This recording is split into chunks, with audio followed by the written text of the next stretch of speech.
It's nice to see you, even though I can't see you. Anyway, my name is Evan Ashworth, and I'm a lecturer in the Department of Communication and Journalism here at the University of New Mexico, where I also serve as the director of the public speaking program and the director of the MA program. So I'd like to thank you for being here again, because if you're watching this via live stream or the recording on our department's YouTube channel, then that means that you have a vested interest in teaching. And this is my motivation for delivering this second of 3 workshops that I'm offering this spring semester. So as you can see here, the focus of this workshop, and I'll talk about why I'm calling this a workshop in a moment, is communicating with your students, and more specifically in terms of the messaging that we use both in class and outside of class, and how we construct rubrics that accompany our assignments that we give to students, but also how we communicate to students in the way that we provide feedback on student assignments. I'll be talking about all of these for the next maybe 30 to 45 minutes, after which I'll open it up to any questions if you are here on the live stream. But let me just pause and mention why I want to call this more of a workshop rather than a presentation. It is true that this seems more like a presentation, but I want to encourage you to think of this as a workshop, because as I'm speaking, or even right now, I'd like to encourage you to take out your syllabus and to take out a prompt for an assignment that you find that you use maybe every semester, or one that you've just tried out this semester for the first time, so that you actually have these documents open on your computer or beside you at your desk, wherever your workstation might be. And so that as I'm talking about these issues related to communicating with your students, you could think about what you're already maybe doing with students in the class or classes you're teaching, and how you could possibly improve upon these practices for the future. So let's get started. And by way of an overview, I want to talk about, again, messaging in class in the form of what we do before class, during class, and perhaps after class, but also to keep this relevant for online instructors, a lot of the moves that you can make in the form of Canvas course messages, email, announcements on whatever online learning management system you're using to communicate with your students. I'm also going to talk about the importance of developing rubrics, whether they are analytic or holistic rubrics, and why they are important, because this communicates our expectations as instructors to our students. And part of that involves what I will argue, distinguishing between higher order concerns, or sort of deeper level issues, versus the lower order concerns, the surface level issues. And lastly, I'll be just kind of talking about how we provide meaningful feedback when we are responding to students' work on assignments. And then again, after this, I'll just sort of open it up to any questions that you might have for those of you who are attending on the live stream. All right, so first, let me just talk about messaging and why it matters. And messaging is a really conscious word choice that I'm using here, because although the term in isolation, messaging, might suggest a message that you're transmitting, like an announcement to a student, or you're sending an email. But I want you to think of messaging in a different, maybe more important context. And this is the language that we use with our students, both in class, but also in our assignment prompts and in our syllabi, because this communicates our values and expectations as instructors. And it's one of the ways that our students know that they can feel safe, that they can feel that they trust you as an instructor, and that they are clear on your expectations as a teacher in that class. So let me talk about this first in terms of the importance of engaging in pre-class conversation. This is something that I didn't used to do at all, and I've only started doing this in the last really few semesters regularly, and I want to argue why you as teachers should consider doing this.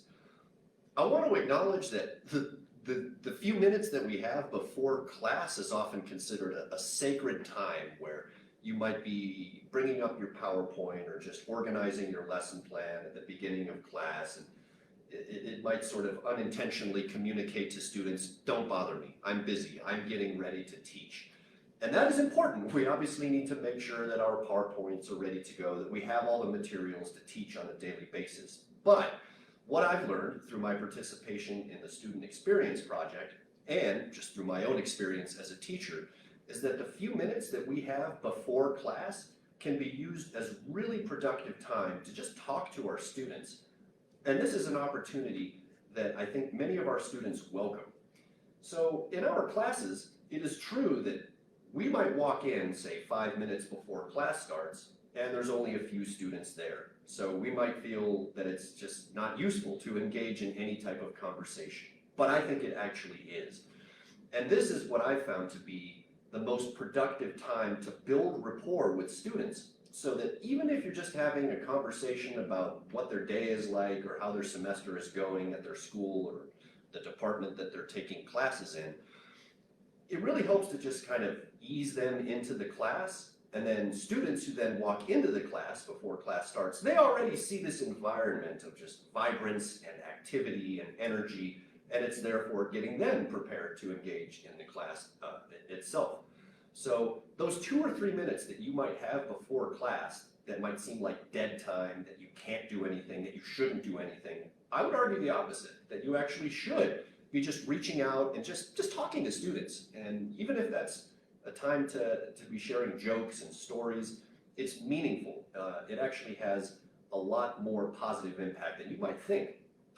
And connected to this is when class actually starts, maybe it's on the dot 11 a.m. and you want to say, all right, everybody, let's go ahead and get started, is to not actually just dive into the class itself, but to just take a few minutes and engage in an icebreaker activity. Depending on who you are as an instructor, that icebreaker activity may take a number of different forms. A sort of entry ticket, a kind of pre or sort of beginning of class activity. You ask students a question to get them to think about a topic that is relevant for what you would talk about that day. That is all fine. My icebreaker activity is kind of picking up off of that pre-class conversation in that it's not academic at all. My icebreaker activity is consistent in the form of a dad joke. And those who know me in the department know that this is sort of one of the things that I'm unofficially known for. I am not proclaiming that I am good at these dad jokes, but I think that these few minutes at the very beginning of class where you're just orienting everybody and getting us all on the same page, that doesn't have to be with reference to the content you're talking about that day. And maybe even it shouldn't be. So I always start class by just telling a terrible dad joke, which is never funny, but because I sort of point out how unfunny it is, it highlights my self-deprecating humor, and students then are laughing. And then I invite students to tell their own dad jokes. And so I found that the context of a dad joke serves to just bring a little levity to the classroom environment. And that is sorely needed, I think, these days in our current geopolitical climate. So again, these few minutes that you have before class and at the very beginning of class, they don't necessarily have to relate to your class at all, but they do have to relate to your students. And this is one of the most kind of core messages that I want to share with you today, how we communicate with our primary stakeholders, our students.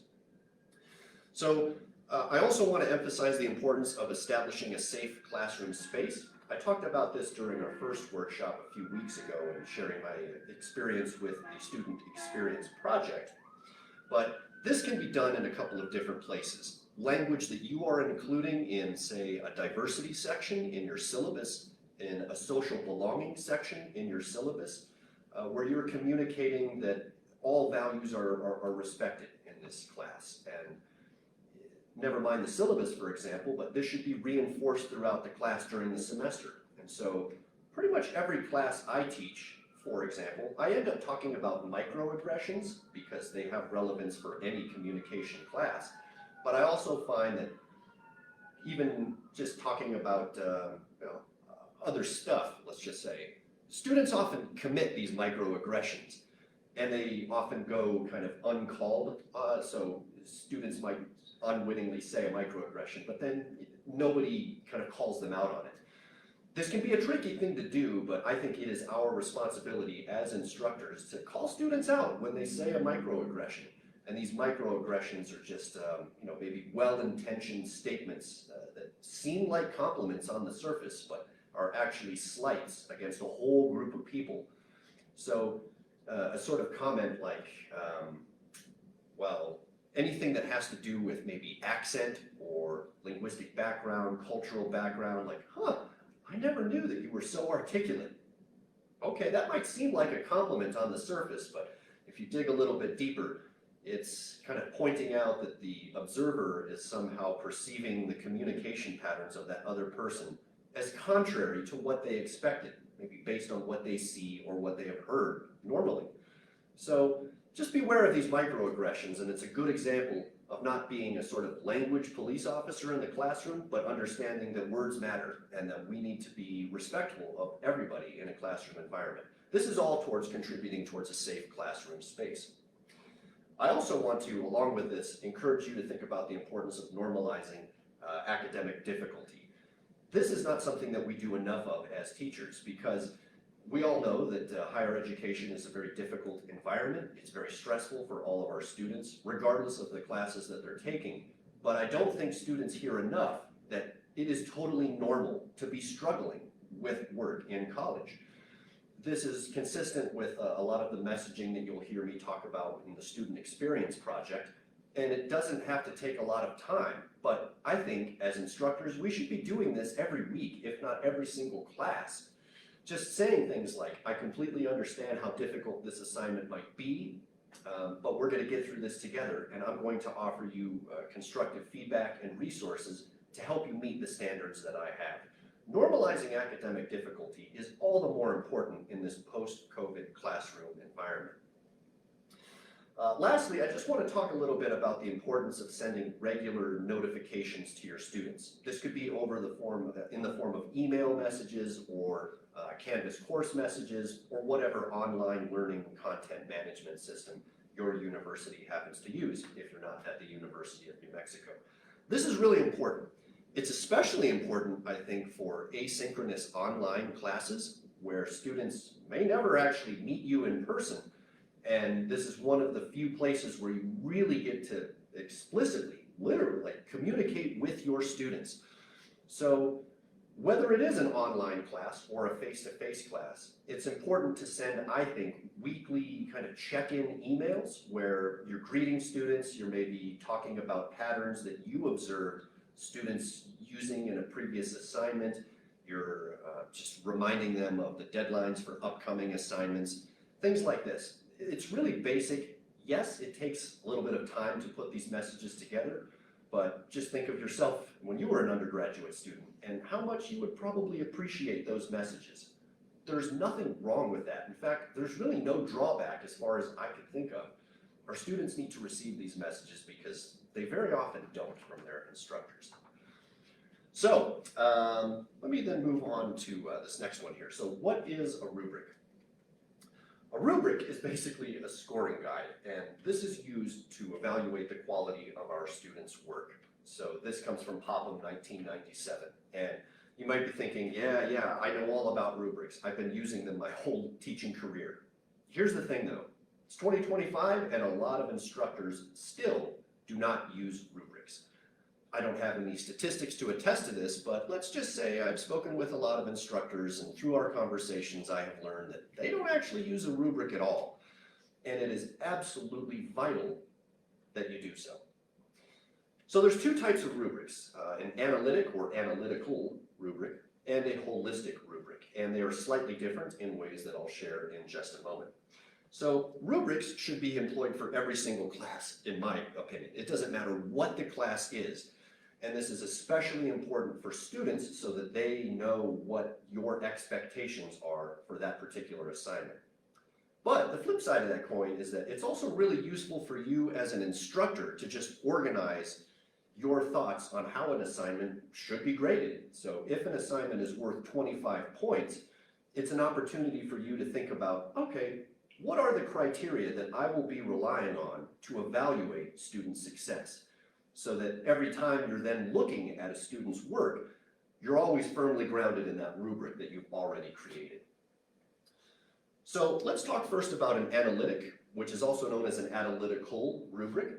And this rubric involves breaking the whole into significant dimensions or components and rating them separately. It's expected that the better information will be obtained by the teacher and the student about what needs to be worked on next. And this comes from Brown, Irving, and Keegan in 2014. An analytical rubric is illustrated here. This comes from Brown 2017. And as you can see with the organization of the rows and the columns here, there are for this kind of, as a context, this is used for an oral presentation in a class like public speaking that I teach. So you see at the top that there are 5 criteria, columns: preparedness, content, enthusiasm, clarity of language, and posture and eye contact, or generally nonverbals, right?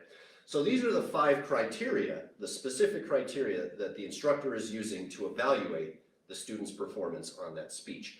And then the rows correspond to their kind of grades, if you will, not the overall grade of that assignment, mind you, but the grade corresponding to each of those columns. So this analytical rubric is kind of allowing you to, I think, talk a little bit more about the process to break down the expectation of what constitutes good preparedness or good posture and eye contact. And this is just an example. So I want to point out here that there are actually a couple of things that I disagree with, and I'll come back to in a moment. One of these examples is, you might notice here, this notion of mispronunciation. This is something that personally I really disagree with, including in a rubric on public speaking. So I just want to mention this because this is a good example of an analytic rubric, but the language itself in here is not perfect and could be improved upon. The reason why I have issues with this notion of mispronunciation will become clear in a moment when I talk about the difference between prescriptive and descriptive feedback, essentially. But taken together, you can see an analytical rubric is breaking down each of the components of those criteria. Now this is a little bit different when we look at a holistic rubric. And for Brown, Irving, and Keegan, again, a holistic rubric is, quote, the terms and grades commonly used at university. So letter grades such as A, B, C, and D. Yes, we can break those down to more specific percentages, like an 85% is technically a B and 81% is a B minus. But when we just generally talk about letter grades as teachers, students, staff, whoever we are, that's a holistic approach. And so the holistic version of this can be seen here. Again, as an example from public speaking. This is a holistic rubric for an oral presentation that comes from Brown 2017, the same source. Now you can see there's not a breakup or a sort of division of each of the criteria that we saw in the previous rubric, but they're all captured here in terms of the score for a 4, the score for a 3, the score of a 2, the score of a 1. And so these just represent 2 different approaches to essentially the same thing, providing a systematic way of showing expectations for an assignment.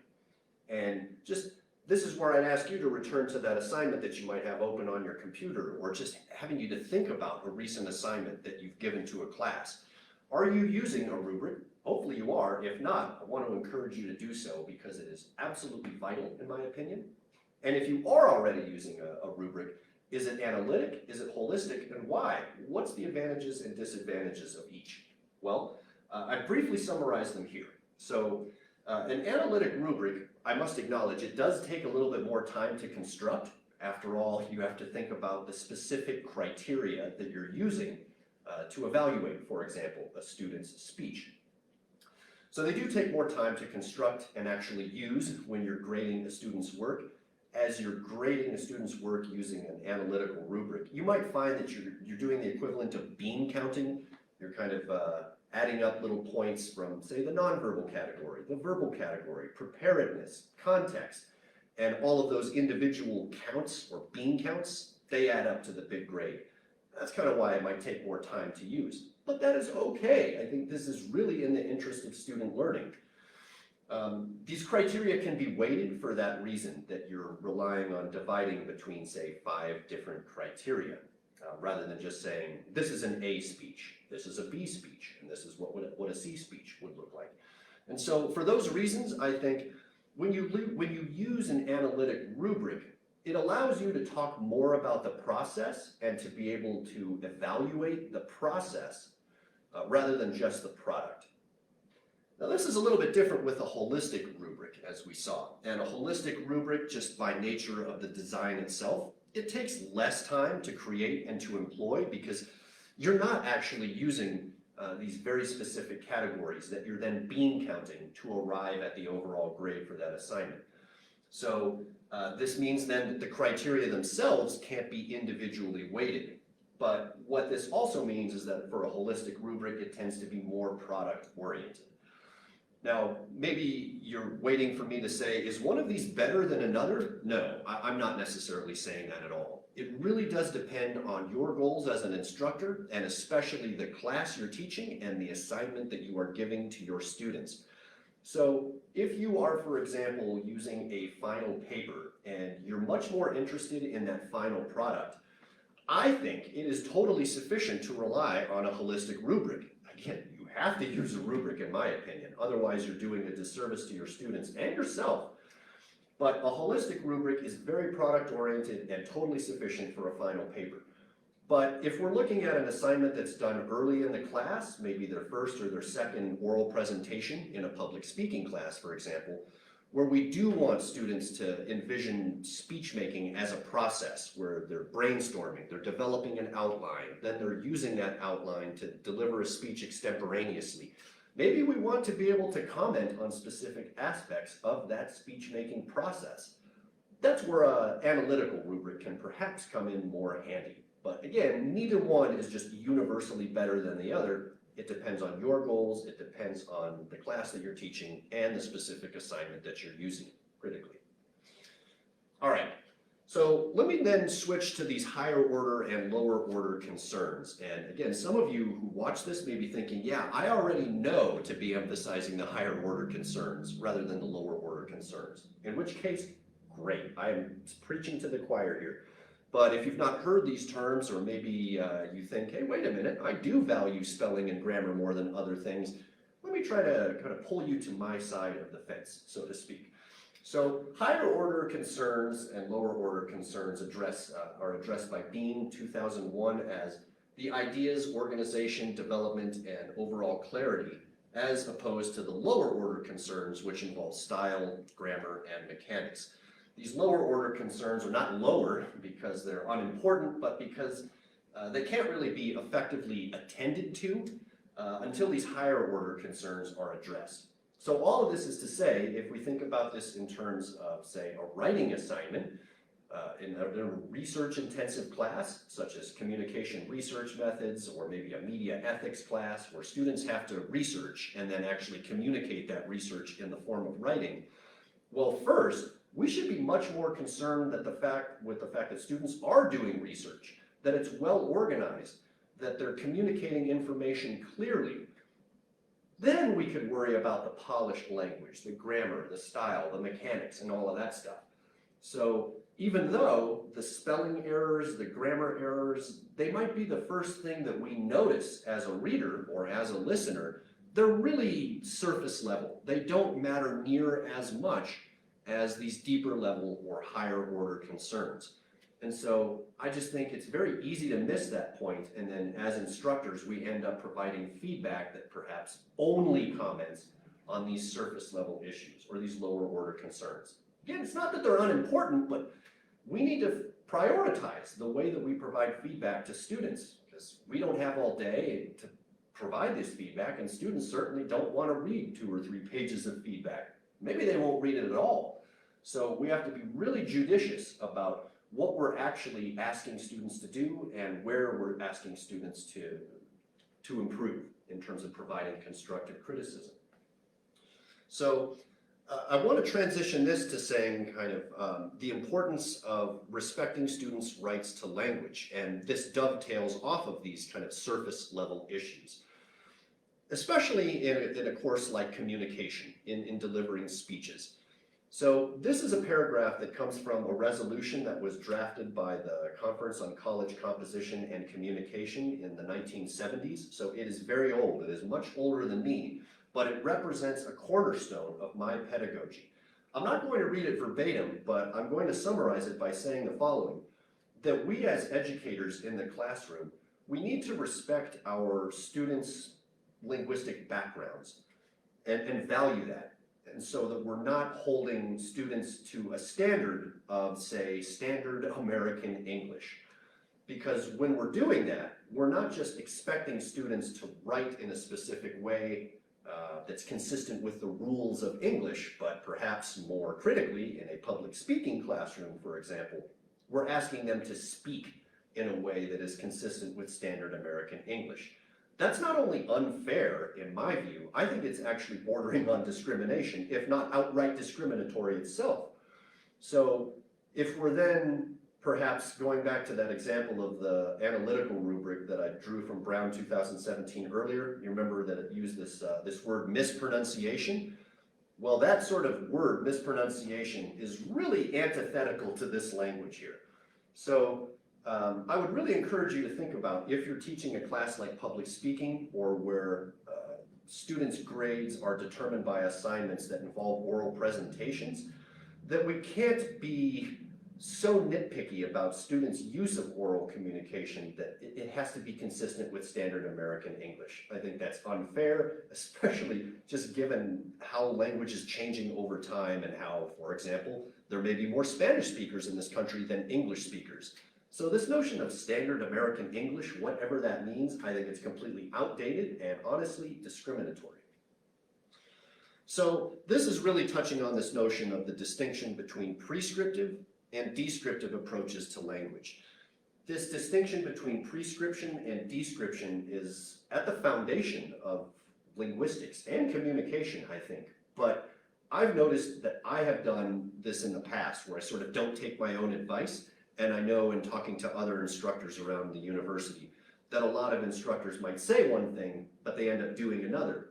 They want to be descriptive, but they end up being too prescriptive. So again, what's the difference here?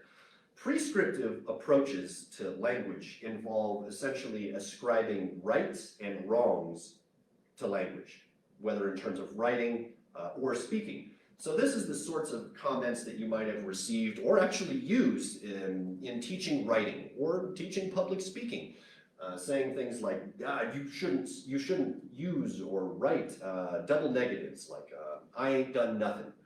So maybe that isn't standard American English, but in my view, who cares? You know, that's not entirely relevant. So these little unnecessary prescriptions that we make as readers or as teachers very generally, they aren't helpful to students, but more to the point, they can actually be deeply hurtful to students because they don't respect the language or the dialects of nurture that our students are using every day.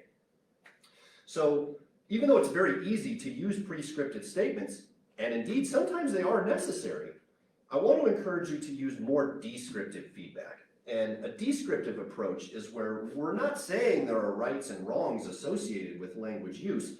We're really just kind of observing patterns. And so for a linguist or a communication researcher such as myself, if I notice somebody using a double negative, rather than saying, you should never use a double negative, I might reorient the question and think, oh, that's interesting, you use a double negative. So I might be interested in what context you use it, and I want to learn more about it, rather than saying, don't ever use it, it's not standard American English. And so, again, it's very, oops, sorry about that. It is, there we go. Sorry, my remote was freaking out there a little bit. It's very easy to provide these prescriptive statements. Don't do this, do this. After all, we do kind of feel like we're enforcers when we're teaching a class and grading assignments, but it's not just more constructive to provide a descriptive approach. I think it's just more respectful to our students as human beings. All right, so I now want to talk a little bit about strategies for providing feedback. And this is something that I think is one of the other opportunities where we have to teach. Now, if we're teaching a face-to-face class, obviously that teaching comes out in the form of talking to our students through our lesson plan. But if we're teaching an online class, we actually have relatively few contexts in which to teach. And one of them is providing feedback on student assignments. The same goes in a face-to-face class as well. And so some of this I talked about in my previous workshop with the Student Experience Project, but I would just like to share a couple of these with you now. So the first thing in terms of providing feedback is the importance of actually explaining your process as a teacher, as a grader, if you will. So how much feedback do you provide, and what is the window, or how soon can students expect to receive that? I think it's important not just to include that in your syllabus, but something that you're constantly reminding students of throughout the semester, so that students can understand why you're providing the amount of feedback that you are and when they can expect to receive it. So this is all in the interest of doing a service to our students and to yourself as an instructor, to keep yourself honest. Now, second, I want to emphasize the importance of actually providing models, especially for high-stakes assignments. This is not something that I used to do as an instructor because, for one thing, I just thought, well, I don't have the time to do this. That means I would either have to come up with or write an assignment myself, which I could then use as a model for what students should aim for. That's not necessary though. I think even if you just write to a student that you've had from a previous semester and you ask them, hey, last semester you might remember taking my class and your final paper was so good that I would actually like to use that as a model for my students taking this class this semester. Is that okay? Do I have your permission to use that? And I would remove your name or any identifying information so it remains completely anonymous. In my experience, the overwhelming vast majority of the time, students will agree and they'll actually be flattered because they think, oh wow, I didn't know that I did so well. Thank you so much. I would love to have my document being served as a kind of model for other students to follow. And so that's why I'm not saying you create the work that then makes for, like, you write the final paper. Use a paper from a previous student from a previous semester. But in terms of, say, a public speaking class, a high-stakes assignment for me might be the speeches that they actually deliver in class or in an online public speaking class. And so what I like to do is to actually deliver these speeches myself to show students what an example of this speech might be. I'm careful to remark that it's not perfect, that no public speech is, or that no public speaker is perfect, but I'm giving them a target to shoot for, even if they don't reach it. And again, in my experience, students just don't get enough of this. They get a prompt for an assignment, but they don't have an example of what to actually do to reach the goals that you're communicating in that prompt. So let's talk about the kind of nuts and bolts here once we get into providing the feedback, whether it's a face-to-face class or in an online class. This first one, or the third point here, might seem really common sense. You greet the student in your response. Like, no kidding. A lot of times we don't do that, and I'm speaking from personal experience that I haven't done that. The more classes you teach, the more students you have, the more onerous and tedious the grading process becomes. It becomes really time intensive, and it's easy for us to forget that we need to try to personalize our response to students every single time. Every single time we're responding to student work, and it starts by mentioning the students by name. And so I'll give you an example of this in a couple moments here, but it's just a very small decision that goes a long way. Is maybe you actually have language that you're saying again and again and again to students, but you started with, hey, and then you mention the student's name, and then you put an exclamation point. I'll get back to that in a second. But you're personally appealing to each student every time you're responding to their student work. Again, to reemphasize that when you're providing feedback on student work, it's important to stay grounded in these higher order concerns rather than the lower order concerns or these surface level issues. They might be the first thing that we notice in terms of writing or speaking, but they are just less important in terms of the list of priorities of student work than the organization, the content of their argument, the clarity of their language, for example. And again, maybe it goes without saying, but I've done this a lot in the past, is maybe I have a rubric that I'm using in an assignment, but the language that I'm using doesn't refer back to that rubric. This is one of the points of having a rubric, whether it's an analytic rubric or a holistic rubric, is that we are using language from that rubric in our response to the student. It's actually analogous, I think, to applying to a job. If you see a job posting on, say, UNM Jobs or anywhere else, you should be spending a lot of time reviewing the key words, the buzzwords, the phrases, the terminology in that job posting so that in your interview, you're using a lot of that same language. It's the same thing as a teacher, I think.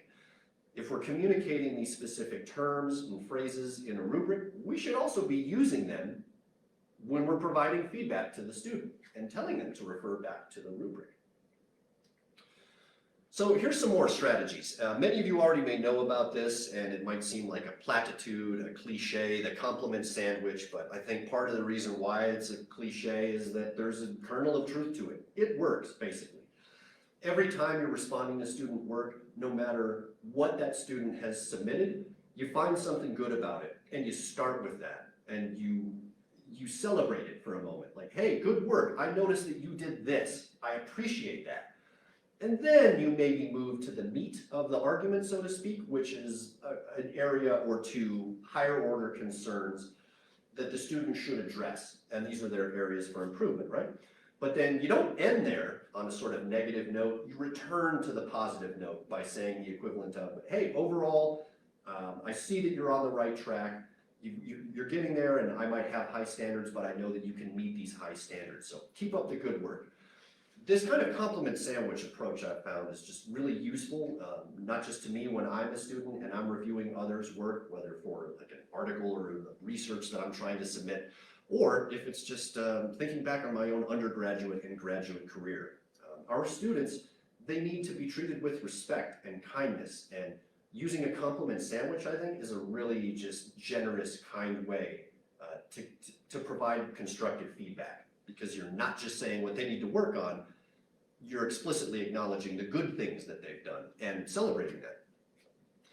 Now, in terms of the constructive criticism, it's really important to be as specific as possible, and this is where maybe we need to wrestle with how much time we actually have as instructors, because it sure can take a long time to grade papers, right? You could easily spend 20 minutes on a paper, an hour on a paper. Nobody has that kind of time, right? So you have to make this balance between, all right, if I'm going to focus on the higher order concerns, that's fine, but then you want to try to pick out 1, 2, 3, whatever, a few, and just a few specific higher order concerns that the student should work on. Even if there are a number of things, we don't want to overwhelm the student. We want to prioritize what the student should be working on first, higher order, that is. And then again, the importance of sending weekly course messages to the class. I can't overstate its importance, because yes, this is necessary in an online asynchronous class, but I think it's also really important in a face-to-face class as well. Because let's face it, I mean, our students are taking a lot of classes besides yours. They've got non-academic commitments. They need to stay organized, and you can help them with that by just sending out these weekly messages in email, course Canvas messages, whatever online management system your university is using. Now, this fourth approach might be something that you already use, and if you don't, I want to encourage you to do this. This might seem antithetical or kind of counter to what I just said about being personal in our responses to every student in their work, but let's face it, sometimes when we're evaluating student work, we're like, geez, I've noticed a lot of students are doing the same thing, maybe making the same errors. I'm saying the same thing over and over and over. There is nothing wrong with actually using that language and kind of putting it in a Word document, copying and pasting that criticism and putting it in for the student. Now, the important thing is that you're still personalizing it so that you're using the student's name, you're commenting on specific things that student is doing in their work. But this is just a case of working smarter, not harder. You don't need to write the same thing 100 times. Students aren't always going to, hey, what did your instructor say about my assignment? In my experience, they don't always do that, and certainly not as undergraduate students. So I think this is something that is just going to save you some time, is if you draft common responses to well-known problems associated with an assignment. So for me, in teaching a class like communication research methods, I might notice that they're struggling with creating a specific research question. And I have language that I'm often using in communicating this to students. So I just take that and I copy and paste it into Canvas when I'm providing the course, when providing feedback on a student's work. But that's not all I'm doing. I'm then finding specific language, like the research question itself, and then putting that in there. So I'm providing that personal appeal. But again, all of this is to say, you don't need to respond totally differently to every single student. Work smarter, not harder. But also, I just want to encourage you to try new things. This is something that I've not done too much, and I want to acknowledge that. But A year ago, I found great success with this, or a couple years ago when I was teaching an online public speaking class. And I tried not just actually responding to students through writing, but doing it through a video response.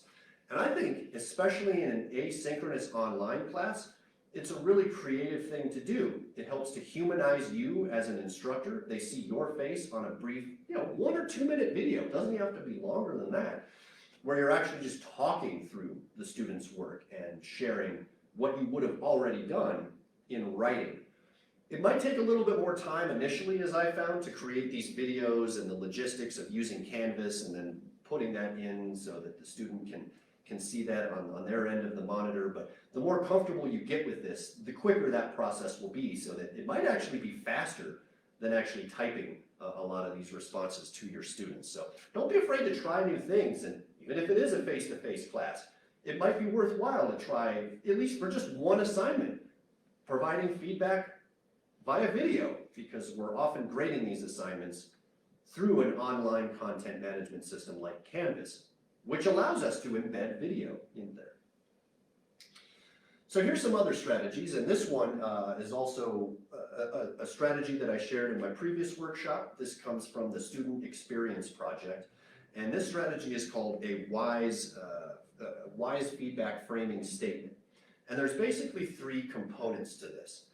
They don't have to appear in this order, but a really good wise feedback framing statement will communicate that you, or maybe even the university as well, you have high standards, but you know that students can reach that standard.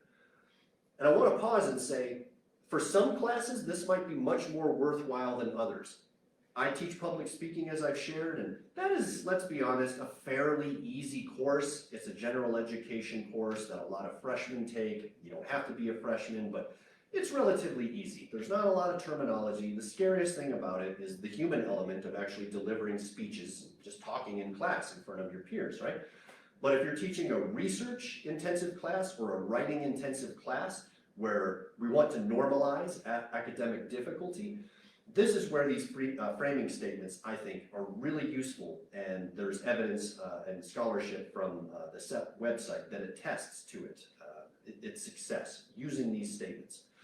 So you're communicating that you have high standards and that you believe that the student can meet those standards, but you're also giving concrete, specific suggestions for how they can meet those standards, and maybe even resources too. The resources don't have to be too many. Even if it's just offering an opportunity for the student to ask you questions, like that's what you end your feedback statement on, that's fine, that's a good start, right? So I just want to preface that in a couple slides, the language that I'm using consistent with a wise feedback framing statement is going to be highlighted in yellow. So we'll get to that in a moment. All right, so here's an example of what I would consider really ineffective feedback. It's very easy for me to do something like this, and again, I want to acknowledge, honestly, I've done this sort of thing so often as a teacher, it's quite embarrassing, actually. Especially if you teach, say, 5 classes a semester, you have close to, I don't know, maybe 100 students altogether. You have a lot of grading. You feel like you don't have a lot of time to grade each assignment for each student. So you might just have a couple sentences or a few sentences, but good job on your speech, but just don't stare at your notes so much and please move around more. That's one sentence, but I just want to spend a couple minutes and actually talk about, there's so much going on here that could be improved upon. So first, we're lacking any personal appeal. We're not actually greeting the students by name, and we're not actually saying good, like what they did good on. Good job on your speech. Okay, if I were a student, I'd appreciate knowing what I actually succeeded on in that assignment. But all I'm really emphasizing here is the negatives. Don't stare at your notes so much and please move around more. And it also kind of comes across as maybe a little bit prescriptive in the way that the language is structured as an imperative. Even though I'm saying the word please, I'm still issuing a kind of command. Not to put too fine a point on it, but notice that this is just ending with a period. And our students, especially our younger students, are especially sensitive to and really good at looking at punctuation and how punctuation can communicate emotions and intentions. And so when we just have a very brief sentence that ends in a period, without any personal appeal, without any explicit statement on what they did well, it comes across as really cold and distancing, just like, I don't have time for you, work harder. That's not constructive criticism, right? So there's a number of things in here that could be improved upon. Not just the length of this is really short, but we need to provide that personal appeal. We need to provide the specificity in terms of what they're doing well, not just what they could improve upon in the future. And be more mindful about communicating our dynamism, our energy. And that can be done in part through punctuation. And so here's a more effective piece of feedback. This is not perfect, but I think it is a vast improvement from the previous example. And again, the language that I'm putting in yellow here is going to be the stuff that's consistent with a wise feedback framing statement. So notice here it says, hey Eric, I really enjoyed hearing about the camping trip that you took with the class, and it was clear you took the time to consider how to describe the events in the story. You also employed effective verbal communication with clever word choice, along with a measured rate of speech and volume. So I'm just stopping and taking, hey student, here's the things that I picked out that you did really well, and I appreciate that you took the time to do them so well. And I'm starting it out with that personal appeal. Hey, student's name, Eric, exclamation point, rather than hey Eric, period. I think there's quite a difference in tone between hey Eric, period, and hey Eric, exclamation point. Your students are going to pick up on that, even if you don't. Now, after that I say, however, try to spend a bit more time making eye contact with your audience and consider moving around the stage to enhance the dynamism of your delivery. So this section here, I want to point out, is a little bit different because I'm saying words like try to, consider doing this, rather than issuing it as a command. Please move around more. Right? It's shorter, but it also comes across as just more cold and callous. So this is a little bit more suggestive in its language, and I found that it's a little bit more effective in just having students maybe address these in a future assignment.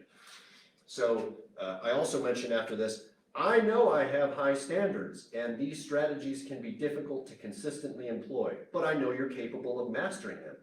Overall, nice job on this assignment! Exclamation point. After reviewing these comments, please don't hesitate to reach out with any questions you may have. So much of this can actually be copied and pasted into any student's response, like the please don't hesitate, or after reviewing these comments, please don't hesitate to reach out with any questions you may have. Writing that 100 times can get really tiresome and just takes time, right? So don't write it out every time. Copy and paste it in. But even though it's something you might be saying to every student, it's not unimportant. And you could still provide that personal appeal with the student by using their name at the very least, at the outset of providing that feedback.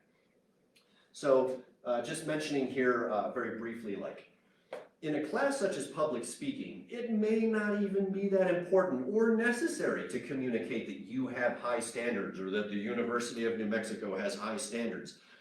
But in a class that's notoriously difficult, like communication research methods, like say, I don't know, media ethics, like upper level undergraduate classes or graduate classes, it's really important that we communicate to students. It's like normalizing academic difficulty, and that you have high standards, but that you know that students can reach those high standards. This is consistent with a wise feedback framing statement, and evidence suggests that this is much more effective in helping students to realize student learning outcomes as compared to not using wise feedback statements. You also don't need to use these wise feedback framing statements with every single assignment, even if it's just 2 or 3 assignments or 1 assignment that you're using. I think it's good to use them 2 or 3 times. But for earlier assignments in the class, you don't necessarily have to use a wise feedback framing statement at all. But if you're getting into an assignment that's towards the middle of the class, they've already got a few weeks of instruction behind them, you've got a good sense of the student's progress and where they are and sort of their trajectory of success in the class. This is where these wise feedback statements can come in handy, like the middle of the course and from there.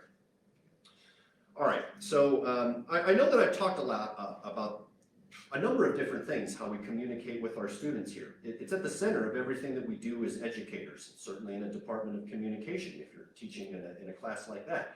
But it's not just how we communicate our expectations and feedback. There's little things that I think we should be doing every single class.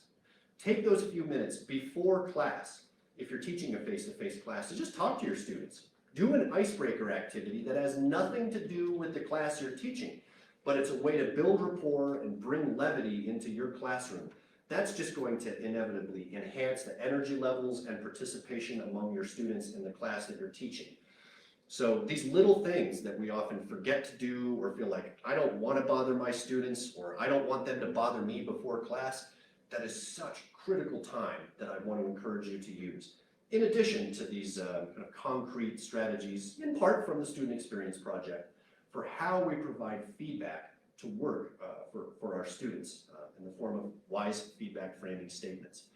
So I hope you found this presentation useful, and again, I want you to think of this as a workshop in the sense that yes, this may be asynchronous and I may be talking at you rather than with you, but hopefully whether you're looking at this over live stream or a previous recording, you can then look at your syllabus and the language that you're using in there, and maybe how you have communicated feedback to a student on a previous assignment.